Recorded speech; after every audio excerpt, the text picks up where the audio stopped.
What if I told you that the most dangerous weapon in a modern war isn't a missile or a tank, but a thread of glass so thin it's almost invisible to the naked eye? And what if I told you that the very system Russia built to protect its own soldiers ended up being the thing that blinded them the most?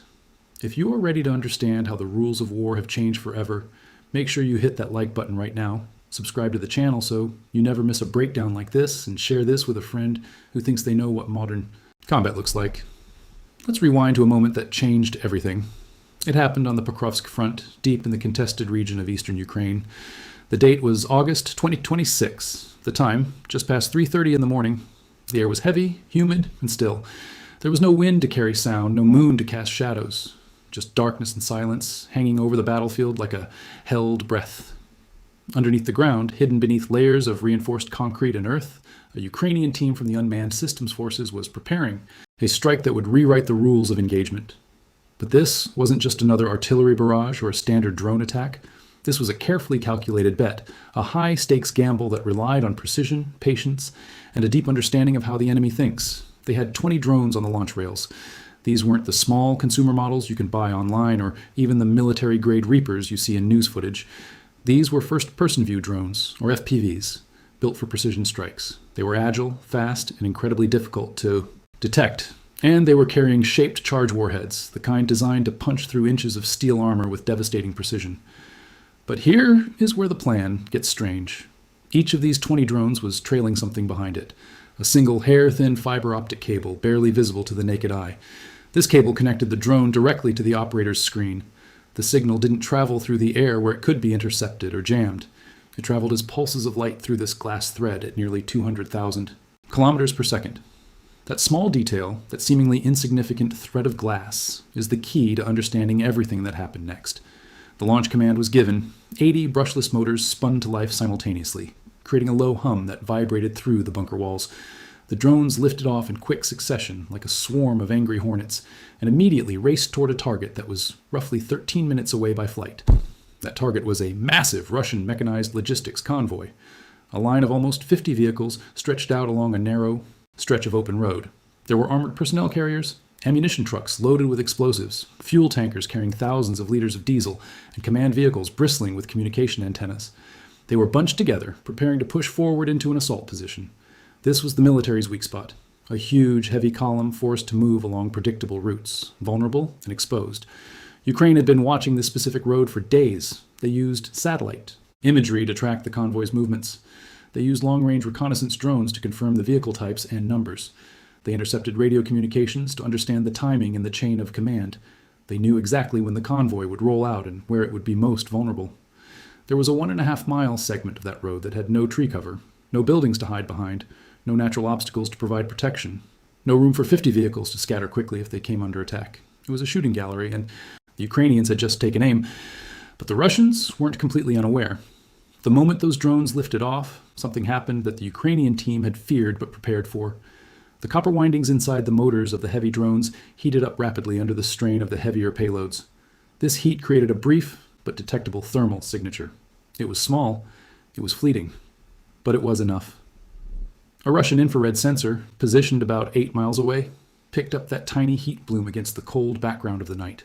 Within seconds, that data was relayed to a battery of 2 S-19 MSTAS self-propelled howitzers. These are heavy, powerful artillery pieces capable of delivering devastating firepower with remarkable accuracy. The first 115mm artillery shell was already in the air before the Ukrainians could even react. It landed about 600 yards from the Ukrainian bunker. The ground shook violently. The walls trembled. Dust and debris filled the air inside the bunker, making it hard to breathe, hard to see, hard to think. But the shell wasn't a direct hit. It was ranging fire. The Russians were adjusting their aim, walking the explosions closer and closer with each subsequent shot. The Ukrainian commander now faced a moment of absolute pressure. Every instinct screamed at him to abort the mission, to power down the drones, to save his team from the incoming artillery barrage. Do they shut everything down, disconnect the drones, and survive to fight another day? Or do they press forward while artillery rains down on their heads? He made the call to push on, and it wasn't reckless, it was strategic. It was a decision born not from desperation, but from careful planning. Here's the difference between improvisation and a real plan. The Ukrainian team had studied Russian counter-battery tactics for months. They knew their enemy intimately. They understood that once their launch position was detected, Russian artillery would need about 4 minutes to calculate precise coordinates and begin effective, accurate fire. The drones needed 13 minutes to reach the convoy. This was a dangerous gap, a narrow window of time, but it was a window nonetheless. More importantly, they had prepared for this moment. They weren't sitting in one big bunker waiting to be destroyed.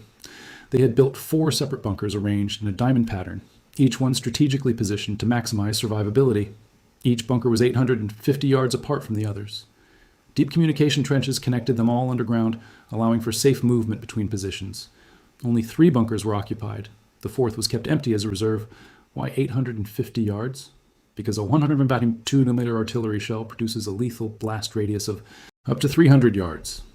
Even fragments lose deadly velocity beyond about 550 yards.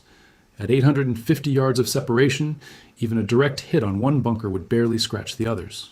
Russia could destroy 3 of these positions, and the attack would still continue from the 4th. This wasn't luck. This wasn't improvisation.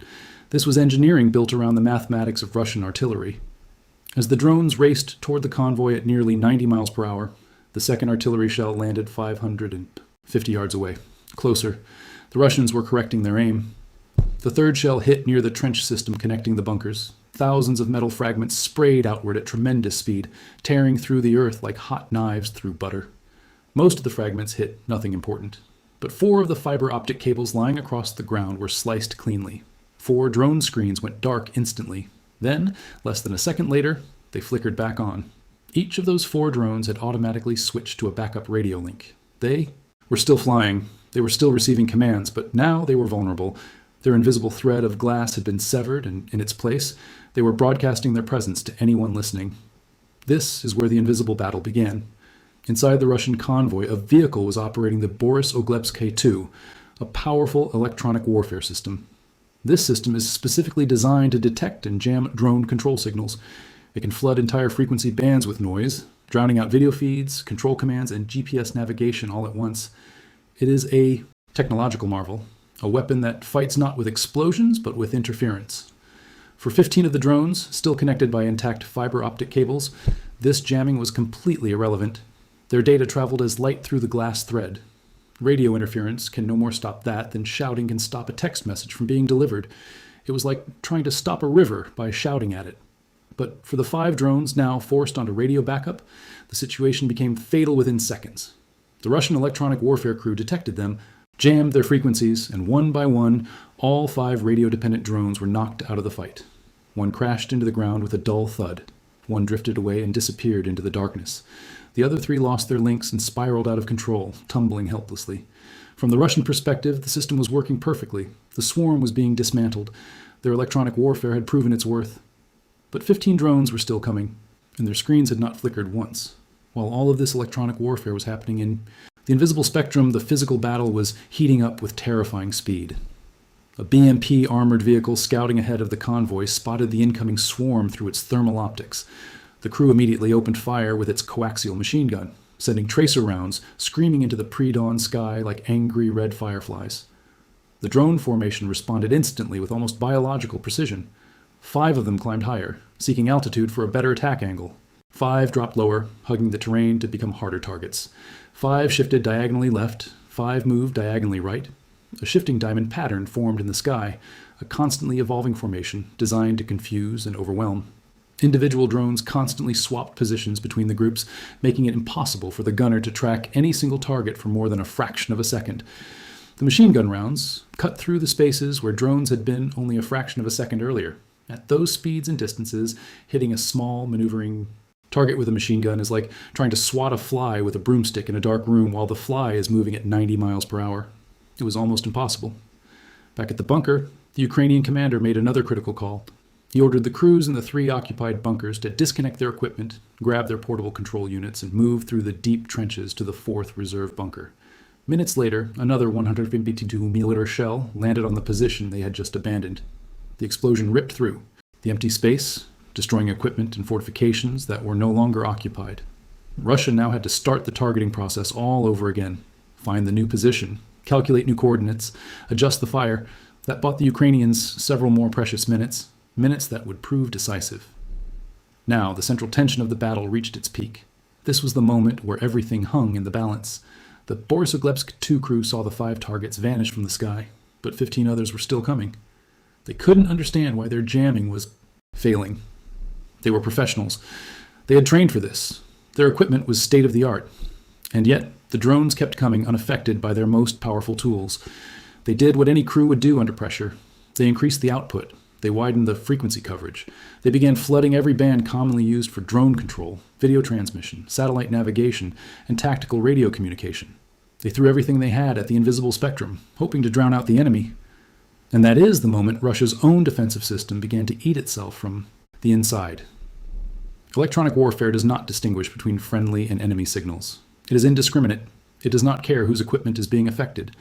When the Borisoglebsk 2 flooded the electromagnetic spectrum, it did not just attack Ukrainian drone links. It degraded every Russian radio communication within range.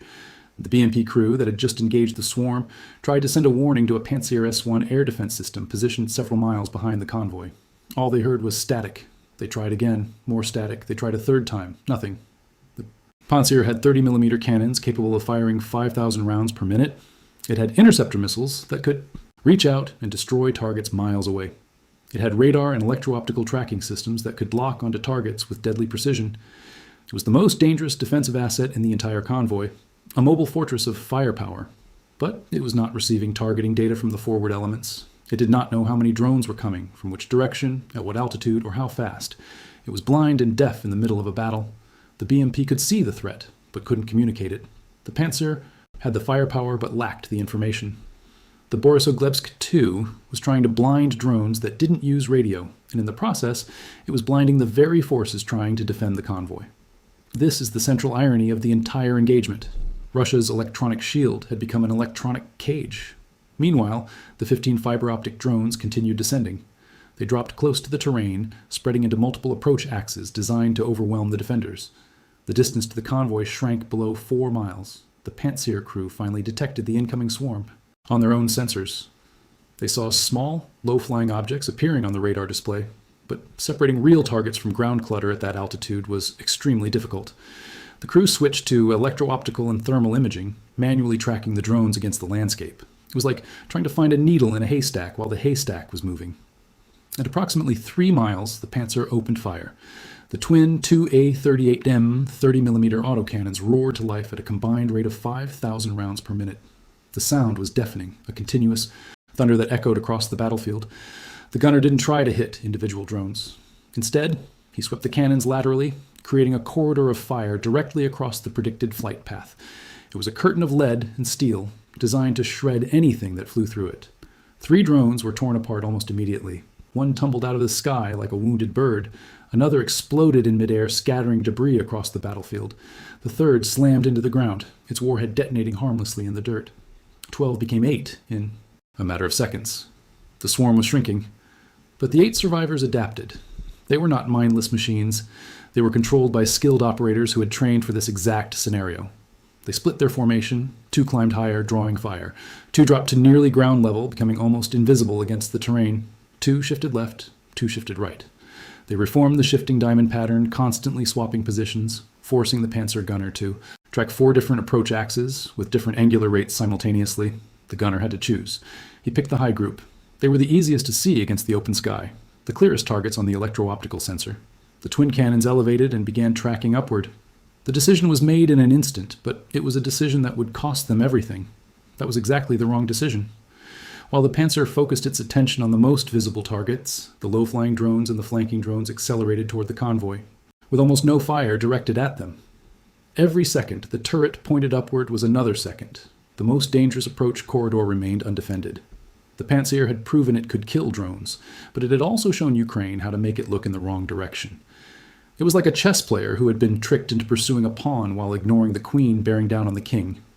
By the time the gunner realized the low-altitude drones were now the closest threat and depressed the cannons back down, the FPVs had dropped to an altitude of only 75 feet. At that height, their elevation angle relative to the Pantsir changed so rapidly that the tracking system could barely keep up. Machine guns, heavy-caliber weapons, and 30mm bursts all swept through the formation. The air was filled with tracers and explosions, but the drones kept shifting, dropping, weaving, and crossing positions within the diamond. They were impossible to pin down. Then, in the blink of an eye, the first drones cleared the Pantsir's most effective firing angle and dove straight into the convoy area like falcons striking prey. If you're still here, you're clearly someone who appreciates the real depth behind the headlines. This is what I do on this channel. Break down the tactics and technology of modern conflicts so you can see the full picture. I'd love for you to join me by hitting that subscribe button and turning on notifications so you don't miss the next deep dive. And while you're at it, drop a comment below. I want to know, do you think the Russians could have done anything differently here? Now, let's finish this story. The Russian formation shattered. The vehicles at the front of the column accelerated hard, trying to escape the exposed road segment.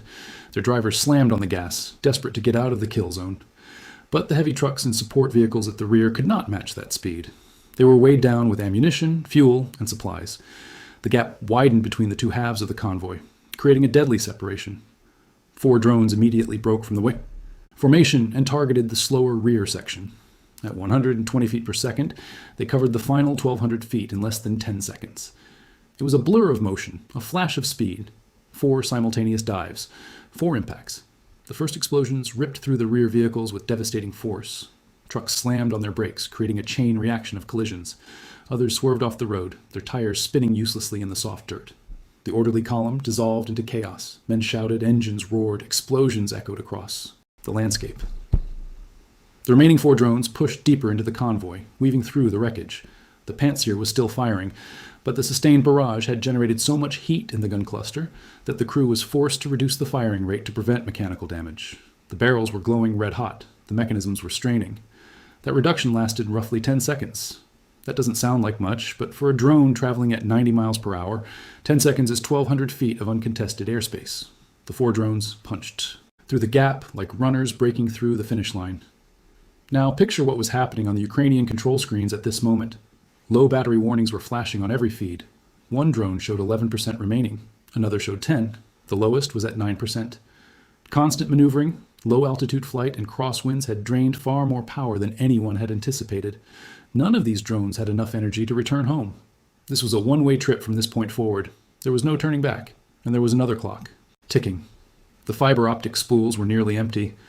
After 13 minutes of flight, covering miles of terrain, the thin cables trailed behind each drone across trenches, bushes, rocks, and uneven ground. Every direction change increased the drag on the cable. Every turn added stress. One snag on a branch or a sharp rock could snap the connection instantly. The cable length counters on the screens crept closer and closer to the spool limit.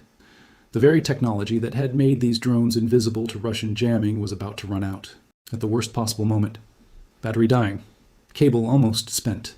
The convoy scattering in every direction. There was no time to circle back.